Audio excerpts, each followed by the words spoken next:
नमस्कार. ब्रह्मदक्षाश्विदेवेश भरद्वाज पुनर्वसु हुताशवेश चरक प्रभृतिभ्यो नमो नमः. आप सभी का तद्विद्य संभाषा परिषद के इस अगले व्याख्यान पुष्प में स्वागत है.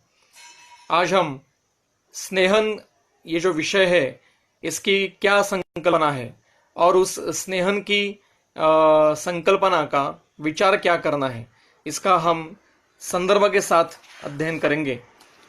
सभी को पता है वे स्नेहन के जो सामान्य घटक है वो मैं नहीं बताने वाला हूँ, क्योंकि वो सभी को पता है कि शोधन के पूर्व स्नेहन करना चाहिए, स्नेहन के कितने प्रकार है, स्नेहन के चतुर्विध स्नेह क्या कौन से हैं, उनकी अवस्था क्या क्या है.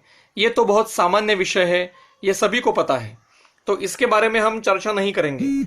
आज हम स्नेहन की जो अवस्था है उस अवस्था का क्या विचार करना चाहिए, कौन सी अवस्था में किस प्रकार से स्नेहन का देना चाहिए नहीं देना चाहिए, और कुछ अवस्थाओं में सद्यो शोधन करना पड़ता है, बिना स्नेहपान का शोधन करना पड़ता है, तो उसकी अवस्था क्या क्या है वो हम देखेंगे.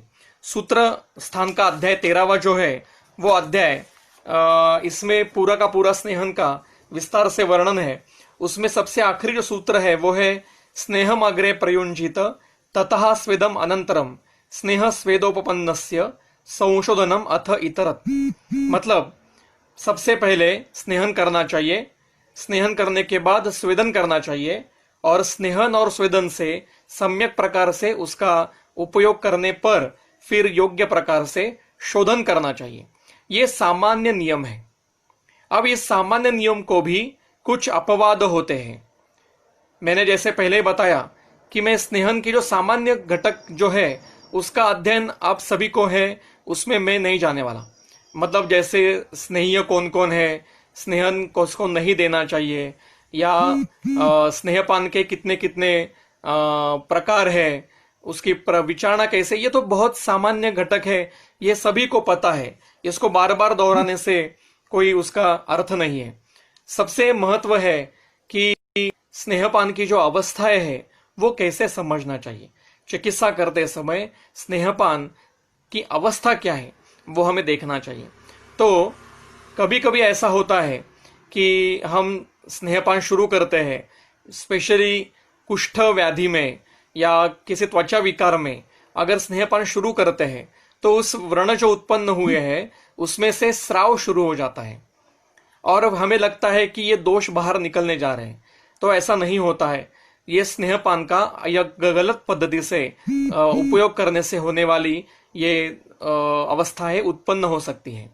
तो अगर व्याधि ऑलरेडी कफ प्रधान है या व्यक्ति कफ प्रधान है, कफ प्रकृति का व्याधि है, व्यक्ति है, और कफच काल में व्याधि है, शरीर में संतर्पण है, शरीर में ऑलरेडी अभिषंध है, तो ऐसी अवस्था में सद्यो स्नेहपान शुरू करने से करना जरूरी है या नहीं.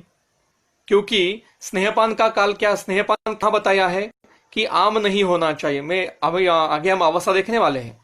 तो जहां पे श्लेष्मश की अवस्था है, जहां पे आम की अवस्था है, वहां पे पहले पाचन करके फिर स्नेहपान करना चाहिए. अष्टांग हृदय में सूत्र स्थान में 16वें अध्याय में स्नेहपान का अध्याय है. उसमें वो कहते हैं मांसा मेदुरा भूरि श्लेष्माणाः विषमाग्नयाः स्नेहोचिताश्चये तान पूर्वम रूक्षये. मतलब मांसला, जो मांसल व्यक्ति है, मांस उत्कट है जिनमें, मेदुरा जिनमें मेद अत्यधिक मात्रा में युक्त है, मेदस्वी व्यक्ति है. मांसला मेदुरा भूरि श्लेष्माणाः मतलब जिसमें श्लेष्मा अत्यधिक प्रमाण में बढ़ा हुआ है. विषमाग्नयाः जिसका अग्नि विषम है, मतलब विकृत हो चुका है. और स्नेहोचिताश्चये जो स्नेहन का जिसको उचित मतलब अभ्यास है, यह उचित का अर्थ है अभ्यास. तो स्नेह उचित इसका अर्थ जिसको स्नेहपान करने का अभ्यास है, ऐसे व्यक्ति को स्नेहपान करने से पहले तान पूर्वम रूक्षयेत.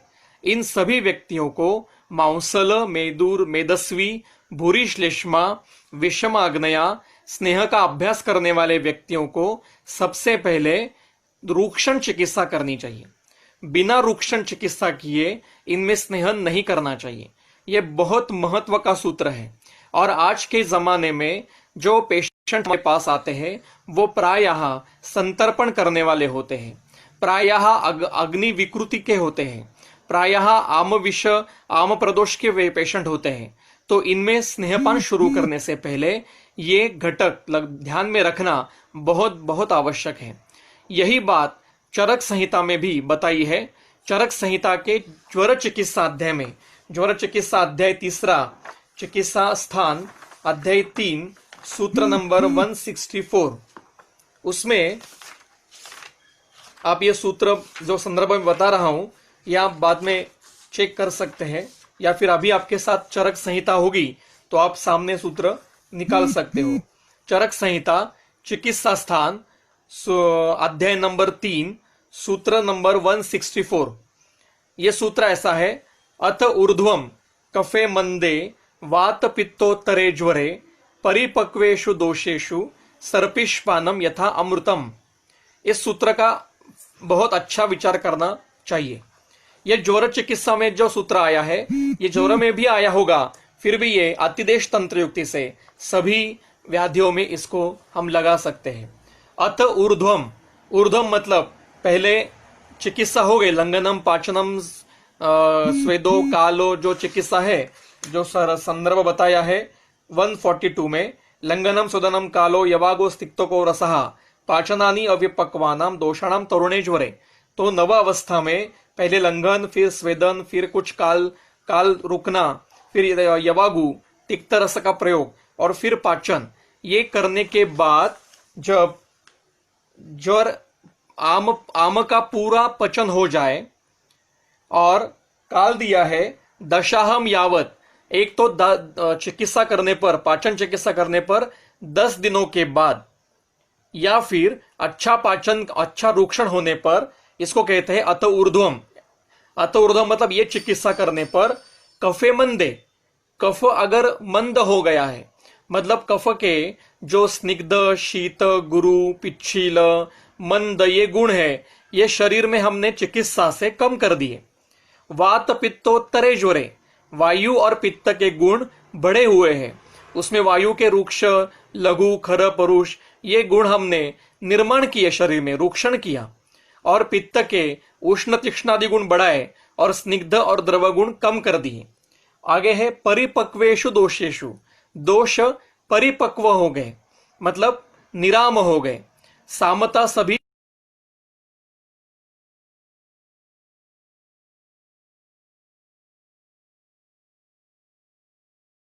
है वो यथामृत है। मतलब जो घृतपान करना है वो इन अवस्था के बाद ही करना है। कफ क्षीण करना है तो कफ क्षीण होता है, कफ क्षीण होने पर कफ क्षीण क्या करना चाहिए, फिर उसके बाद वात पित्त उत्तर मतलब वात उत्कट अवस्था होनी चाहिए, पित्त की उत्कट अवस्था करनी चाहिए और दोष निराम अवस्था में लेने चाहिए। उसके बाद ही घृतपान अगर किया जाए तो वो अमृत जैसा है। जो नियम घृतपान को है वो अन्य सभी स्नेहों के लिए भी है। तो कोई भी स्नेहपान करना है तो पहले दोष निरामावस्था में लाना चाहिए पाचन करके, और रूक्षण आदि चिकित्सा से कफ क्षीण करना चाहिए, वात उत्कट करना चाहिए और पित्त के स्निग्ध और द्रव गुण छोड़ के बाकी के गुण बढ़ाने चाहिए। इसी के बाद ही कोई भी स्नेहपान शुरू करना चाहिए। तो ये अमृत जैसा है। अब इस सूत्र को हम लगाएंगे विपर्य। तो कौन सी अवस्था में घृतपान या कोई भी स्नेहपान ये विषवत है, तो वो है कफ वृद्ध अवस्था में। जिस अवस्था में कफ वृद्ध है, कफ उत्कट है, वायु क्षीण है, पित्त क्षीण है, पित्त के द्रव और स्निग्ध गुण बढ़े हुए हैं और दोष सामावस्था में है, तो ऐसी अवस्था में कोई भी स्नेहपान अगर किया जाए तो वो विषवत होता है। सामावस्था में कभी भी स्नेहपान नहीं करना चाहिए। और दोषों में कफ वृद्ध, वात क्षीण और पित्त क्षीण और पित्त के द्रव और स्निग्ध गुण बढ़े हुए हैं, ऐसी अवस्था में स्नेहपान ये विषवत होता है। ये अवस्था इतने स्पष्ट पद्धति से बताई गई है।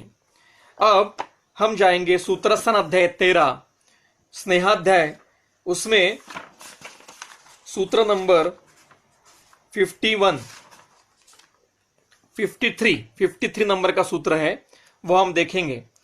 संशोधनात् ऋते येषां रूक्षणं संप्रवक्षते न तेषां स्नेहनम शस्तम उत्सन्न कफमेधसाम।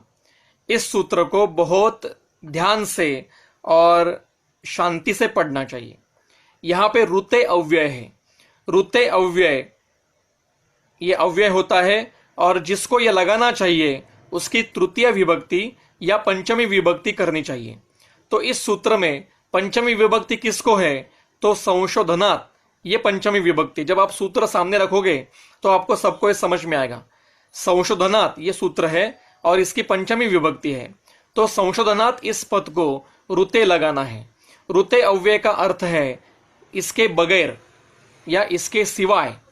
तो संशोधनात् ऋते, इसका मतलब संशोधन के बगैर येषां रूक्षणम संप्रवक्षते, जिनमें रूक्षण नहीं होता है, मतलब जिनमें रूक्षण करने के लिए शोधन ही करना पड़ता है। शोधन ये के जो लंघन बताए हैं, लंघनम अपने जो लंघन ब्रूहणी अध्याय में जो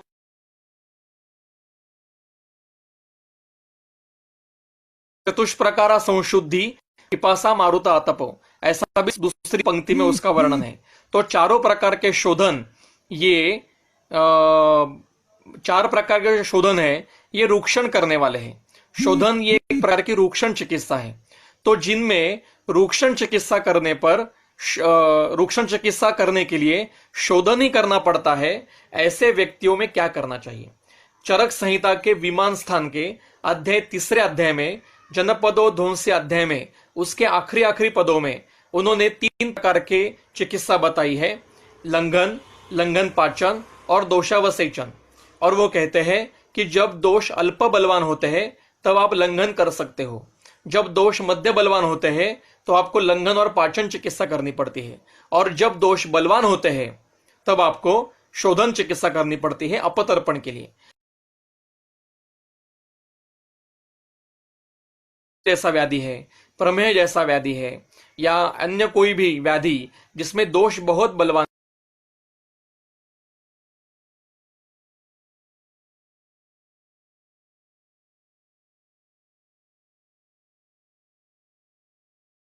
में आपको अगर अपतर्पण करनी है तो वो शोधन से करनी है। तो ऐसे व्यक्ति में जिनमें शोधन करने पर ही रूक्षण होना संभव है, ऐसे व्यक्तियों में न तेषाम स्नेहनम शस्तम, उनमें ताबड़तोड़ कोई भी तुरंत स्नेहन चिकित्सा नहीं करनी चाहिए।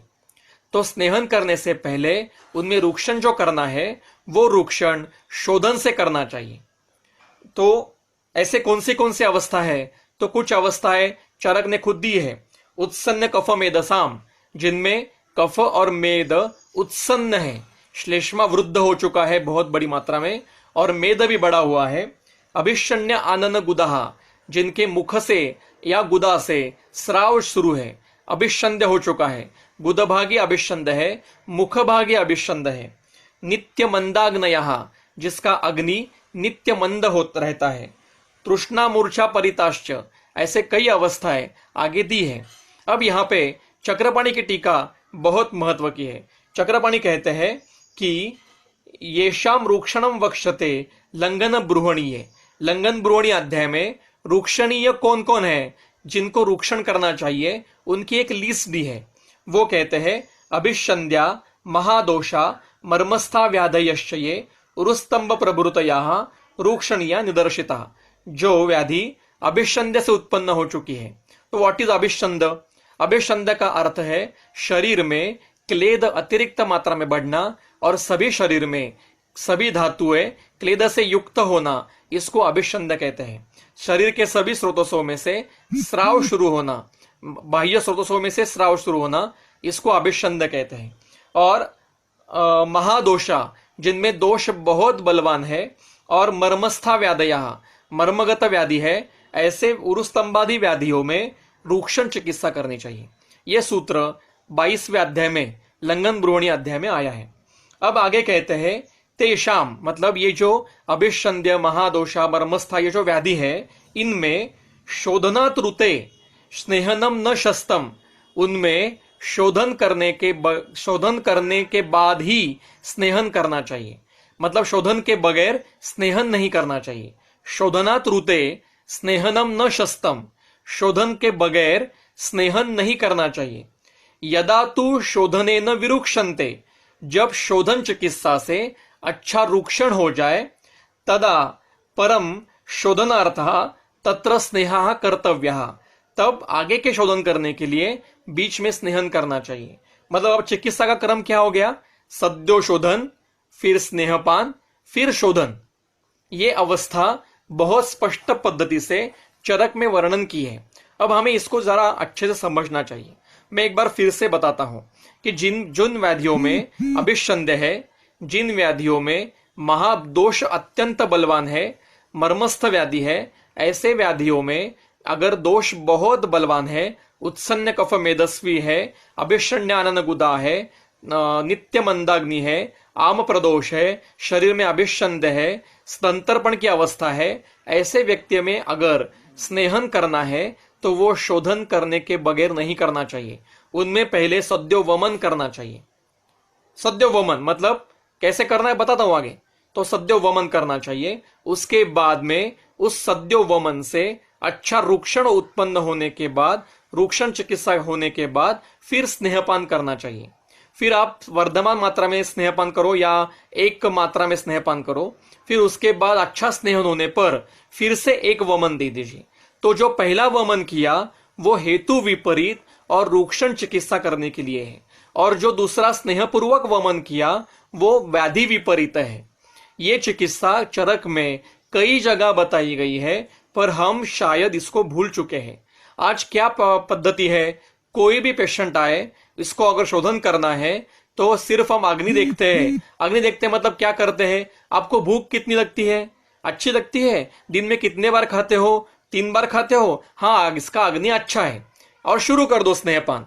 और फिर वर्धमान मात्रा में स्नेहपान शुरू कर देते हैं। और जैसे जैसे स्नेहपान की मात्रा बढ़ती है, उस व्यक्ति में स्नेहपान के व्यापद शुरू हो जाते हैं, पर हम उसको व्यापद को समझते भी नहीं है कि यह स्नेहपान का व्यापद है। और फिर उसके बाद में 2 दिन या 1 दिन रुक के वमन या विरेचन हम उनको दे देते हैं।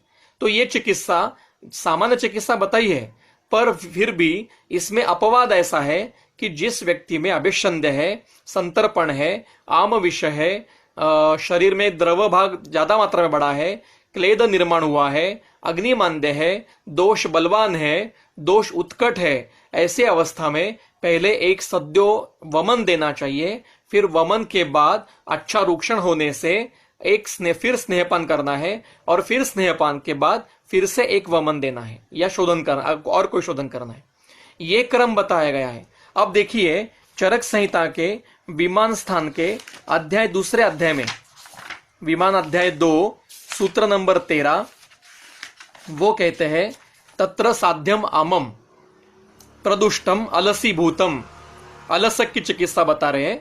तत्र साध्यम आमम प्रदुष्टम अलसीभूतम आदौ उल्लेखयेत पाययित्वा सलवणम उष्णम वारी। सद्यो वमन को उल्लेखन, ये शब्द ग्रंथकारों ने उपयोग में लाया है। तो जो आम साध्य है मतलब क्या है? कोष्ठगत है। शाखागत जब आम होता है तब हमें शोधन नहीं करना चाहिए। यह सामान्य नियम हमें बताया है कि सर्वदेह प्रविश्रुतान सामान दोषान न निरहरे। तो जो सर्वदेह प्रविश्रुत है, शाखागत है, धातुगत अगर आम गया है तो उसको शोधन नहीं करना चाहिए। सामदोष अगर धातुगत है तो शोधन नहीं करना चाहिए। जब ये कोष्ठ में आएंगे तब कोष्ठ में उसको साध्य आम कहते हैं। और प्रदुष्टम अलसीभूतम, वो प्रदुष्ट है मतलब अत्यंत दुष्ट हो चुके हैं सामदोष, और अलसीभूतम शरीर में पड़े हो चुके हैं, उनको बाहर निकलना चाहिए। तो उनको बाहर निकलने के लिए आदौ उल्लेखयेत, सबसे पहले उनको शरीर से बाहर निकाल दीजिए। कैसे? पाययित्वा सलवणम उष्णम वारी, गर्म पानी में बहुत ज्यादा मात्रा में नमक डाल के, नमक से संपृक्त लवण जल करके उसको आकंठ पान कीजिए, गले में उंगलियां डालिए और 2-4 उल्टियां निकाल दीजिए। यहां इसी को उल्लेखन कहा है। यहां पे वेग की गणना नहीं करनी है, कितनी मात्रा में क्या क्या उदर से बाहर निकला है ये भी नहीं करना है। सिर्फ 2-3 बार उल्टियां होनी चाहिए, वमन का वेग आना चाहिए। इसको सद्यो वमन या उल्लेखन कहते हैं। और इसके बाद में फिर रूक्षण के लक्षण दिखाई दिए। स्नेहन का द्रव भाग कम हो चुका है, अग्नि अच्छा हो चुका है, दोष साम दोष बाहर निकल चुके हैं, पाचन अच्छा हुआ है, रूक्षण की अच्छी अवस्था हुई है, फिर आप स्नेहपान शुरू कर दीजिए। क्या यह स्नेहपान की अवस्था हम व्यवहार में उपयोग में लाएंगे नहीं लाएंगे? ग्रंथकारों ने इतने स्पष्ट पद्धति से कई जगह देखो, ज्वरम का चिकित्सा का संदर्भ देखा, मीमांसा का संदर्भ देखा, सूत्र स्थान में खुद स्नेहाध्याय में वर्णन किया है। अब मैं आपको सामने एक और संदर्भ रखने वाला हूं। कुष्ठ चिकित्सा अध्याय में, कुष्ठ चिकित्सा अध्याय अध्याय नंबर 7 सूत्र नंबर 42, वो कहते हैं स्नेहस्य पानम इष्टम। कुष्ठ में मतलब किसी भी त्वचा विकार में स्नेहपान करना एक महत्व की चिकित्सा है, जरूर स्नेहपान करना चाहिए। स्नेहस्य पानम इष्टम योग्य चिकित्सा है, पर कब? शुद्धे कोष्ठे प्रवाहिते रक्ते, जब कोष्ठ शुद्ध हो चुका है और रक्त मोक्षण किया है, मतलब रक्तगत दोष भी दूर किए हैं, ये करने पर ही स्नेहन करना चाहिए। बिना कोष्ठ शोधन के और बिना रक्त मोक्षण के त्वचा विकारों में स्नेहपान नहीं करना चाहिए। ये नियम स्पष्ट पद्धति से चरक में बताया गया है। और इसके ऊपर जो चक्रपाणी की टीका है वो तो उसका बोर्ड लगा के हमारे क्लिनिक में लगाना चाहिए। जहां पे हम बैठते हैं क्लिनिक में, हमारी कुर्सी जहां है उसके सामने 2 वाक्य लिखने हैं। एक दोषा एव ही सर्वेषाम रोगाणाम एक कारणम, ये एक वाक्य, और दूसरा ये चक्रपाणी का जो वाक्य मैं अभी बताऊंगा वो वाक्य। चक्रपाणी कहते हैं कोष्ठे शुद्धे रक्ते प्रवाहिते च स्नेहस्य पानम इष्टम। इसके बाद में वो महत्व का वाक्य कहते हैं, इसको आपके सामने अगर चरक है तो उसको अधोरेखांकित करके रखिए, उसको कलर करके रखिए। अशुद्ध कोष्ठस्य स्नेहपानम व्याधि वर्धनम भवति।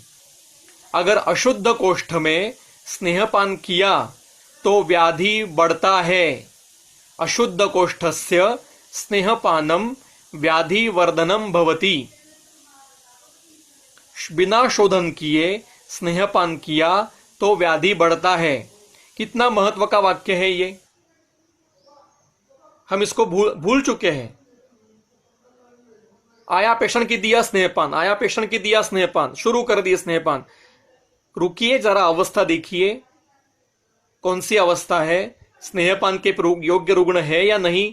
अगर नहीं है तो उसको स्नेहपान के योग्य करके स्नेहपान करना चाहिए। इसलिए अशुद्ध कोष्ठ में, कोष्ठ शुद्ध नहीं है, सामता है, अग्निमांद्य है, दोष कोष्ठ में लिप्त है, अलसक की अवस्था है, संतर्पण की अवस्था है, अभिषंद की अवस्था है, ऐसी अवस्था में अगर स्नेहपान किया तो व्याधि वर्धन होता है। इसलिए पहले क्या करना चाहिए? पहले पाचन करना चाहिए अच्छा, आम दोष का चिकित्सा करनी चाहिए, संतर्पण की चिकित्सा करनी चाहिए, अग्नि वर्धन करना चाहिए, दीपन चिकित्सा करनी चाहिए। और इसके बाद में फिर कफ क्षीण होने पर, वात और पित्त उत्कट होने पर और निरामावस्था आने पर आप कोई भी स्नेहपान दीजिए, वो अमृत जैसा है। पर अशुद्ध कोष्ठ में जो स्नेहपान दिया जाता है वो विषवत है, वो व्याधि वर्धन करेगा। इसी के ऊपर इसी अध्याय में, चिकित्सा स्थान के 7वें अध्याय में सूत्र नंबर 39 में वो बताते हैं, सामान्य चिकित्सा है। वातोत्तरेषु सर्पी वमनम श्लेष्मोत्तरेषु कुष्ठेषु पित्तोत्तरेषु मोक्षो रक्तस्य विरेचनम चाग्रे। मतलब अगर कुष्ठ में पहले से ही वातोत्तर अवस्था है, वात उत्कट है, वात वृद्ध है, तो आप डायरेक्ट स्नेहपान शुरू कर दीजिए, घृतपान कीजिए, डायरेक्ट घृतपान कीजिए। वातोत्तर कुष्ठ में डायरेक्ट घृतपान करना है। और अगर श्लेष्मोत्तर अवस्था है तो सद्यो वमन देना चाहिए। वमनम श्लेष्मोत्तरेषु, इस वमन में पहले स्नेहपान नहीं करना है, क्योंकि शरीर में श्लेष्मा बड़ा है, ऑलरेडी श्लेष्मा बड़ा हुआ है, तो स्नेहपान अर्ह नहीं है वो। और अगर पित्तोत्तर है कुष्ठ, तो रक्त मोक्ष और विरेचन चिकित्सा डायरेक्ट करनी चाहिए। ये सामान्य नियम, सामान्य चिकित्सा बताई है। इसलिए स्नेहपान करना है तो स्नेहपान ये बहुत विशेष चिकित्सा है, इसको बिना सोचे हुए डायरेक्ट शुरू नहीं करना चाहिए, इसके व्यापद उत्पन्न हो सकते हैं। ये अवस्था बहुत महत्व की है। अब विषय कुष्ठ का निकला है, तो इसी अध्याय में थोड़ा सा विषय अलग है, पर मैं जरूर बताना चाहूंगा सभी आप सभी को कि इसी अध्याय में सूत्र 53 नंबर का सूत्र है। आपने पढ़ा होगा कुष्ठ चिकित्सा, तो बहुत सारे लेप चिकित्सा है, उसमें कई सारे लेपों का वर्णन किया है। पर चरक ऐसा कहते हैं कि कुष्ठ में अगर आपको लेप लगाना है तो वो शोधन के बाद और रक्त मोक्षण के बाद ही लगाना है। बिना शोधन के और बिना रक्त मोक्षण किए लेप अगर लगाएंगे तो उस लेप का कुछ भी उपयोग नहीं होता है। एक चरक कहते हैं, वो कहते हैं ये लेपा कुष्ठानाम युज्यन्ते निवृत्त अस्त्र दोषाणाम संशोधिताशयानाम सद्यः सिद्धिर्भवेत् तेषाम। शोधन करने के बाद, कोष्ठ शुद्ध करने के बाद ही शरीर पर लेप लगाना चाहिए। तो लेप चिकित्सा के लिए भी शोधन और रक्त मोक्षण ये प्राथमिक स्तर पर आवश्यक है। बिना शोधन और बिना रक्त मोक्षण के लेप का कुछ भी उपयोग नहीं होता है। इसलिए ये कुष्ठ में स्नेहपान की जो अवस्था है हमने संक्षेप में देखी है। अब कई प्रकार से हम देखते हैं कि वर्धमान मात्रा में स्नेहपान दिया जाता है। भारत में, पूरे भारतवर्ष में जो स्नेहपान दिया जाता है शोधन के पूर्व, वो वर्धमान मात्रा में दिया जाता है। क्या मुझे कोई बताएगा कि वर्धमान मात्रा में स्नेहपान करना चाहिए, इसका संदर्भ कहीं ग्रंथ में है? जब मैं ये सवाल पूछता हूं तो मुझे एक ही उत्तर मिलता है कि कल्याणकारक नाम के ग्रंथ में ये संदर्भ है। अब कल्याणकारक ये ग्रंथ आयुर्वेद का ग्रंथ नहीं है, ये जैन धर्म का, जैन शास्त्र का ग्रंथ है। उसमें से एक अध्याय आयुर्वेद का है और उसमें उन्होंने स्नेहपान का वर्णन किया है कि वर्धमान मात्रा में स्नेहपान करना चाहिए। चरक संहिता में, सुश्रुत संहिता में, अष्टांग हृदय में, अष्टांग संग्रह में कहीं पर भी वर्धमान मात्रा में स्नेहपान करना चाहिए इसका उल्लेख नहीं है। तो हम क्यों करते हैं? इस वर्धमान मात्रा में जो स्नेहन करते हैं उसके पीछे का लॉजिक पता होना चाहिए हमें। दोष विलयन के लिए करते हैं, ये बहुत सामान्य वाक्य हो गया। तो वर्धमान मात्रा में क्यों करना चाहिए? स्नेहपान की जो मात्रा है, शोधन करने के लिए जो स्नेहपान की मात्रा है वो मध्यम मात्रा है। स्नेहपान की 3 प्रकार की मात्रा चरक ने बताई है, रस्व, मध्यम और उत्तम। और वाग्भट ने रसीयसी मात्रा ये और एक बात बताई है जो रस्व मात्रा की भी आधी मात्रा है। तो जो मध्यम मात्रा है वो शोधन के लिए योग्य है। मतलब जब मध्यम मात्रा में स्नेहपान जाता है तब अब वो व्यक्ति शोधन के लिए योग्य हो गया, ऐसा समझना चाहिए।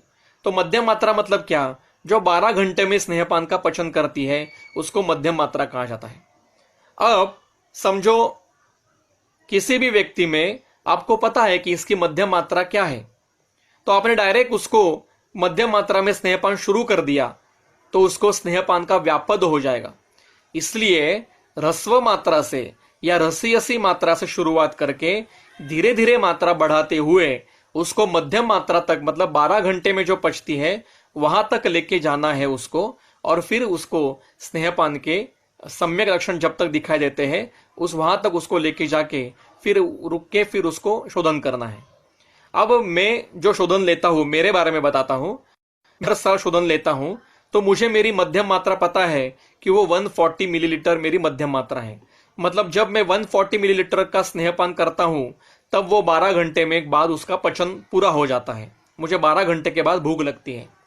पर मतलब इसका अर्थ क्या है कि अभी ये मेरा अनुभव है इतने सालों से शोधन करने पर खुद का, कि जब मैं 140 मिलीलीटर मात्रा में स्नेहपान करता हूं तो मुझे सम्यक स्नेह के लक्षण दिखाई देने लगते हैं। फिर मैं दूसरे दिन भी, मतलब शुरुआत करता हूं 20 से 30 से और फिर बढ़ाते बढ़ाते हुए 3 दिन में बढ़ाता हूं मात्रा में और 140 पे आता हूं और फिर चौथे दिन भी 140 लेके फिर रुक जाता हूं और फिर विश्राम लेके फिर वमन या विरेचन कर देता हूं। तो डायरेक्ट मैंने रूक्षण करने के बाद, समझो मैंने वर्धमान मात्रा में संदर्भ नहीं ग्रंथ में, तो मैंने डायरेक्ट 140 मिलीलीटर की मात्रा सेवन कर ली, तो मेरा अग्नि अत्यंत मंद हो जाएगा, क्योंकि मेरा अग्नि उस बड़ी मात्रा में, जो मात्रा में अग्नि स्नेह आया है, उसको पचाने में असमर्थ रहेगा। इसलिए ये क्रम निकला कि धीरे धीरे करके वर्धमान मात्रा में स्नेहपान करना चाहिए। ग्रंथ में कहीं पर भी इसका स्पष्ट संदर्भ नहीं है, फिर भी ये योग्य चिकित्सा है। कभी कभी ऐसा होता है, मेरे व्यवहार में मैं देखता हूं कि रुग्ण को एक दिन के स्नेहपान में ही सम्यक स्नेह के लक्षण दिखाई देते हैं। इसका अर्थ ऐसा है कि रूक्षण चिकित्सा ठीक से नहीं की गई है, इसलिए बिना रूक्षण किए स्नेहपान नहीं करना चाहिए। कभी कभी ऐसा होता है 1 या 2 दिन में स्नेहपान होता है तो मैं दे देता हूं। कई 7 दिन के, आज तो 7 दिन रुकने की जरूरत ही नहीं पड़ती स्नेहपान के लिए, 2 या 3 दिन में ही स्नेहपान का सम्यक लक्षण दिखाई देता है। तो 2-3 दिन स्नेहपान करने के बाद आप फिर विश्रांति ले लेके शोधन कर दीजिए। दूसरा और एक ऐसा गलतफहमी है कि अधोमार्ग से, गुद मार्ग से स्नेह निकलने लगेगा तब हम समझते हैं कि यह सम्यक स्नेह हो गया। नहीं, ये स्नेहपान का अति योग का लक्षण है, चरक में वर्णन किया है। तो सम्यक स्नेह के लक्षण क्या है वो 22वें अध्याय में बताए हैं। वातानुलोम्यम दीप्तोग्निर्मेधस मलस्निग्धम असंवतम, मतलब मल सिर्फ स्निग्ध होना है, अधोमार्ग से स्नेह निकलना है, यह अति मात्रा का लक्षण है। जो मल त्याग होगा वो मल सम्यक स्निग्ध होगा, ये सम्यक स्नेह के लक्षण है। स्नेह ही अधोमार्ग से बाहर निकलना चाहिए, ये अतियोग का लक्षण है। तो इसके ऊपर जरा ध्यान देना चाहिए, पूरा ध्यान रख के फिर उसका विचार करना पड़ता है। तो इस प्रकार से स्नेहपान की कुछ अवस्थाएं हमने देखी है। तो स्नेहपान ये बहुत महत्व का विषय है। बिना समझे, बिना रुग्ण का परीक्षण किए स्नेहपान नहीं करना चाहिए। बिना, कभी कभी ऐसा होता है कि दोष उत्कट होते हैं, बहुत बलवान होते हैं, तब इनमें शोधन करके स्नेहपान करना पड़ता है।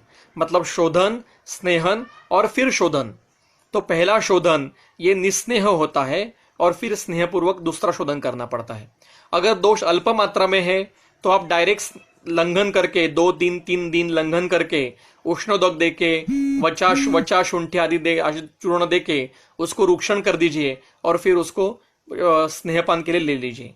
अगर दोष बलवान, मध्य बलवान है तो आपको लंघन पाचन करना पड़ता है, मतलब लंघन की भी करना पड़ता है और पाचक औषधि भी देनी पड़ती है, और फिर उसके बाद में आपको रूक्षण अच्छा होने के बाद में फिर स्नेहपान करना पड़ता है। पर जब दोष बलवान होते हैं तो रूक्षण करने के लिए आपको शोधन चिकित्सा करनी पड़ती है। ये ग्रंथकार अनेक जगह पे जोर जोर से बताते हैं, पर हम पढ़ते नहीं है ठीक से और ये अवस्थाएं समझ में नहीं आती।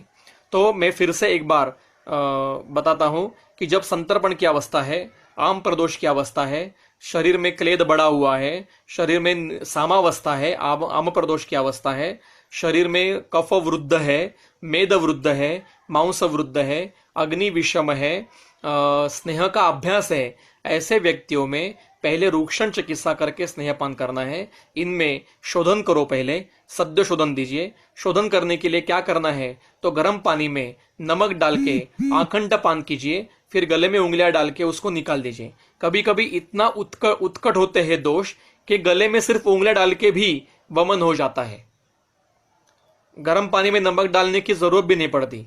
कभी आकंठ दुग्धपान करते भी वमन का वेग आ जाता है, कभी इक्षुरस से भी वमन का वेग आ जाता है। तो ये सद्यो वमन करके फिर उसको 2-3 दिन रुकिए, उसको रूक्षण की, उसको भात खाना बंद कर दीजिए, राइस बंद कर दीजिए, दूध बंद कर दीजिए। फिर रूक्षण चिकित्सा करने पर उसको अच्छा रूक्षण हुआ है यह समझने के बाद फिर उसको क्रमशः स्नेहपान शुरू कर दीजिए, और फिर स्नेहपान करने के बाद विश्रांति लेके फिर आपको जो शोधन करना है वो शोधन आप कर सकते हो। तो मैंने संक्षेप में ये स्नेहपान की अवस्था बताई। मैंने पहले ही व्याख्यान में बताया था कि स्नेहपान की जो सामान्य घटक है, मतलब किन में करना है किन में नहीं करना है, ये सबको पता है, ग्रंथ में वर्णन किया है। वो मैं ये मेरे बताने की कोई जरूरत नहीं। सिर्फ एक घट बताना है कि विचारणा का प्रयोग हमें बहुत अच्छे से सोच समझ के करना चाहिए। जब शमन शमन स्नेहपान की बात आती है तब हमें विचारणा का प्रयोग करना पड़ता है। तो चार जो स्नेह है, घृत, तैल, वसा और मज्जा, इनका तो उपयोग हमें करना है। फिर भी जिन जिन द्रव्यों में स्नेह है उनका भी स्नेहन में समावेश करके विचार करना पड़ता है। जैसे राइस, दुग्ध, ये जो घटक है ये भी स्निग्ध गुण से युक्त है। तो स्नेह पान करते समय इनका भी सोच समझ के विचार करना चाहिए। तो मैंने संक्षेप में स्नेहपान की अवस्था क्या होनी चाहिए, सद्योवमन की अवस्था क्या है, उल्लेखन की अवस्था क्या है और शोधन के बाद ही स्नेहपान करने की अवस्था क्या है, ये जो हमारे ग्रंथकारों की एक विशेष अवस्था उन्होंने वर्णन की है, उस बताने का प्रयास इस व्याख्यान का था। तो मैंने संक्षेप में बताया। तो हम यहाँ पे रुकते हैं। अगर कुछ प्रश्न होंगे तो आप बाद में पूछ सकते हो, उसके उत्तर हम आपको थ्रू मैसेज दे देंगे। मुझे यहाँ पे व्याख्यान देने के लिए जो यहाँ पे बुलाया गया, एक मौका दिया गया, उसके लिए तद्विद्य संभाषा परिषद और डॉक्टर सौरभ कोकतनूर और डॉक्टर नारायण विद्यासागर और उनकी पूरी टीम, इनको मैं बहुत बहुत धन्यवाद देता हूँ और मेरा ये विषय यहाँ पे ख़त्म करता हूँ। धन्यवाद। नमस्ते।